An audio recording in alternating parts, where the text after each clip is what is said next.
고린도전서 15장에 보면 예수님께서 베드로에게 그리고 12 그리고 500명의 형제들에게 야고보에게 사도들에게 그리고 나중에는 불시에 바울에게도 나타나셨다고 합니다. 모두 믿는 사람들이었습니다.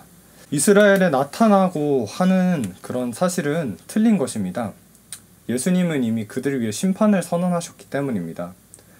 부활을 믿게 하시려고 인간의 역사를 통하여 나타나신다는 것도 말이 되지 않습니다. 오직 전도자들의 손에 있는 목격자들의 이야기만이 그분의 방법으로 사용되어진 것입니다. 이제 첫 번째 목격자에 대한 증언을 보겠습니다. 그것은 막달라 마리아인데 그녀는 원래 7귀신이 들렸다가 예수님에게 치유를 받고 회복되어져서 이제 예수님과 교제를 나누고 예수님의 사역에 동참하는 사실상 여자로서 첫 번째 실제로 예수님에게 세례를 받고 사도가 된 그런 여인이라고 합니다. 막달라 마리아가 도착해서 울다가 몸을 굽혀 무덤을 봤는데 모든 것이 괜찮은지 확인하기 위한 것이었지만 예수님께서 그 안에 계시지 않았습니다. 마리아는 향료를 들고 와서 지난 시간에 얘기했듯이 예수님의 몸에 발라서 부패의 그 냄새를 덮으려고 했습니다. 막달라 마리아가 간 것은 예수님을 사랑했기 때문이었습니다. 그래서 무덤이 비어있는 그 모습을 보고 막달라 마리아는 흐느꼈습니다. 그녀의 사랑은 그 눈물로 표현됩니다. 여기서 우는 것은 지속적으로 멈출 수 없는 흐느낌, 영어로 말하면 sobbing을 이야기합니다. 그녀는 고통과 슬픔에 빠졌고 주체할 수 없는 사랑으로 인해서 흐느꼈습니다. 막달라 마리아의 눈물은 버려지고 좌절하고 외로운 벌어질 일을 이해하지 못하고 자신의 순수한 사랑의 대상을 잃어버린 그러한 눈물이었습니다.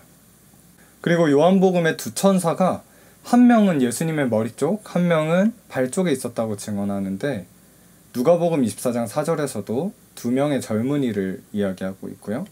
그들은 남자의 형상을 취한 영들이었습니다. 그래서 이른 아침에 무덤의 내부가 그늘져서 아마도 제대로 보이지 않았을 것입니다. 그리고 천사들이 그곳에 나타났다는 것은 그 일에 있어서 천국에서 관심을 가지고 있었다고 저희가 볼 수 있습니다. 양 끝에 놓여있는 천사들은 마치 출애굽기 25장에 나오는 속죄소의 비유가 될 수 있는데요. 그곳은 하나님께서 자비로 사람을 만나시고 대제사장이 속죄일에 가서 하나님을 만족시켜드리기 위해 피를 뿌리던 곳이었습니다. 그곳은 순금으로 되어 있고 지성소 안에 있었습니다. 길이는 2규빗 반, 너비는 1규빗 반이었습니다. 금으로 출애굽기 25장 18절에 그룹 둘을 속죄소 두 끝에 쳐서 만들되 한 그룹은 이 끝에 한 그룹은 저 끝에 그리고 그 사이에서 내가 너를 만날 것이다 라고 하나님께서 말씀하셨습니다. 두 천사가 빈 무덤에 있었는데 하나님께서 이렇게 말씀하십니다. 내가 빈 무덤에서 너희와 만나겠다. 한때는 하나님의 천막의 속죄소에서 또 한때는 건물의 속죄소 위에서 두 천사와 함께 하나님께서 사람을 만나셨습니다. 요한복음 20장 13절에서 천사가 그녀에게 말했습니다. 여자여 어찌하여 우느냐 라고 하자 마리아는 사람들이 내 주님을 옮겨다가 어디 두었는지 내가 알지 못함이니이다 라고 했습니다. 부활에 대한 생각이 없었던 것입니다. 말씀을 들었지만 믿지 못했었습니다. 누군지는 모르겠지만 그 무덤을 누군가 도적질했기 때문에 지금 비어있을 거라고 생각했죠. 마리아는 그때 혼자였고 버림받았고 쓸쓸했고 마음에 큰 상처를 받았습니다. 그녀는 이전에 해본 적이 없는 그런 사랑을 했고 그런 사랑을 받았으며 귀신으로부터 구출되어서 하나님의 아들과의 그런 달콤한 교제에 참여했던 자이잖아요. 그런데 이제는 몸에 향료를 바르는 예의 범절도 갖출 수가 없게 되어버려서 너무나 슬펐습니다. 우리가 14절에 보면 막달라 마리아는 예수님을 내 주님이라고 불렀습니다. 이 말을 하고 뒤로 돌이켜 예수께서 서 계신 것을 보았으나 예수이신 줄은 알지 못하더라. 다들 돌아갔지만 막달라 마리아는 조금이라도 더 찾아보고 싶어서 무덤에 남아 있었을 것입니다.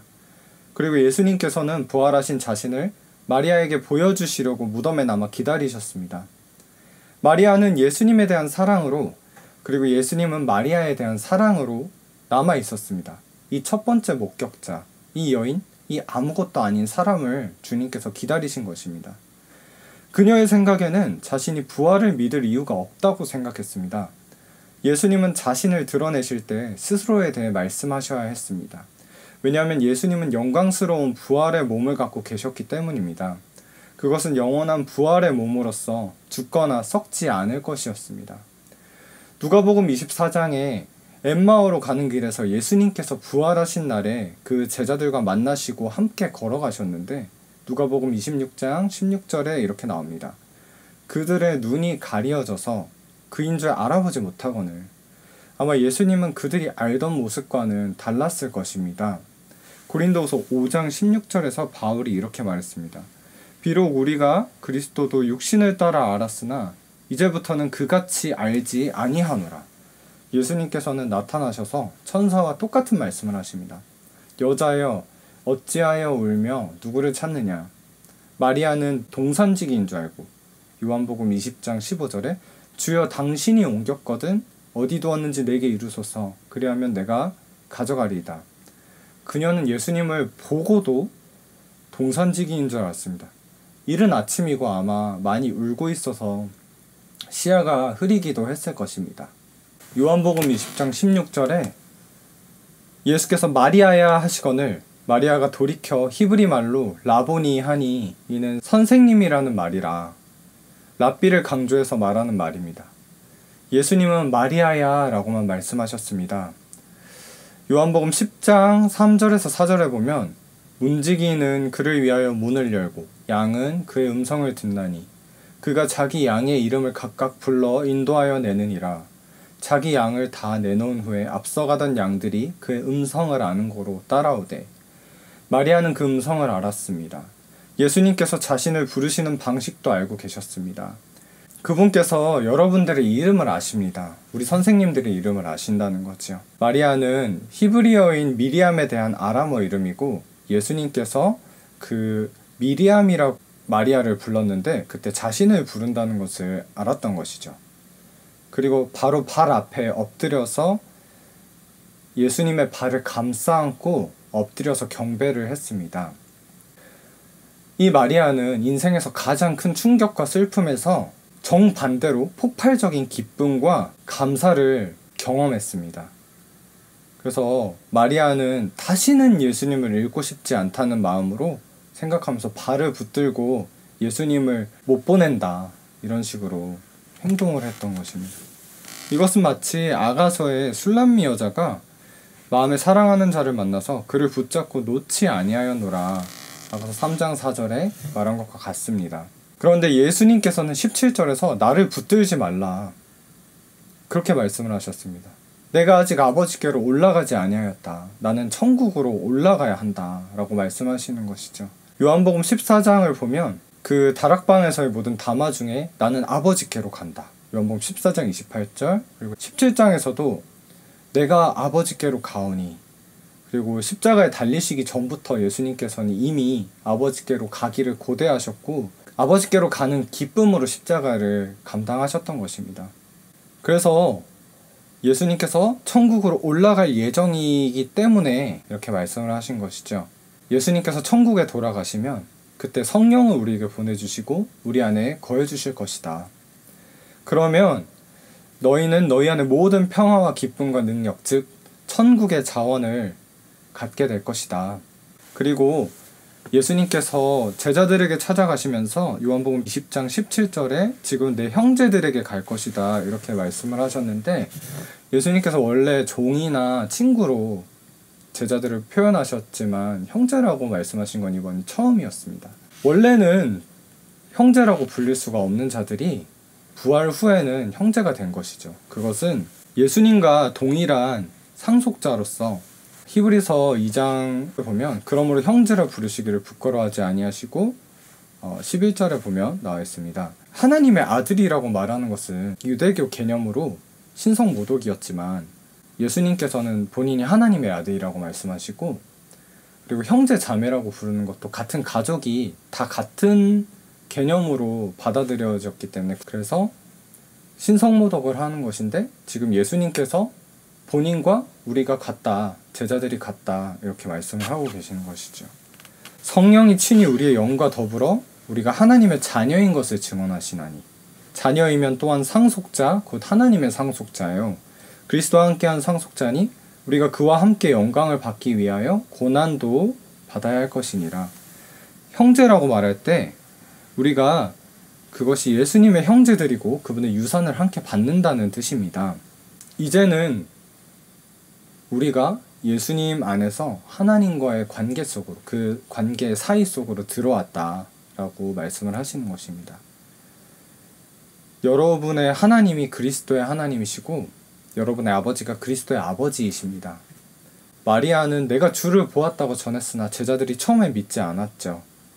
누가복음 24장 11절에 그들의 말이 허탄한 넌센스로 들려서 믿지 아니하나, 그러니까 말도 안 된다, 이렇게 생각을 했습니다. 잘 아는 믿을 만한 사람이 말을 했는데도 믿지 않았지만 그들은 그 밤에 달라지게 됩니다. 우리의 신앙도 마찬가지입니다. 성경 지식으로만 하나님을 아는 신앙이 아니라 삶 깊숙한 곳에서 부활의 예수님을 경험하는 신앙을 바탕으로 자신의 삶 가운데 그분의 증인으로 당당히 살아가는 신앙, 그리고 복음의 일꾼이 되는 신앙, 이것이 진정으로 하나님을 아는 신앙입니다. 우리가 결단할 것은 날마다 부활하신 예수님을 경험하는 교사 되시기 바랍니다. 그리고 하나님, 예수님의 부활을 경험하고 그것에 대해서 똑바로 알고 살아가며 전하는 자들이 되게 하소서. 잠깐 기도하고 마치겠습니다. 주님 감사합니다.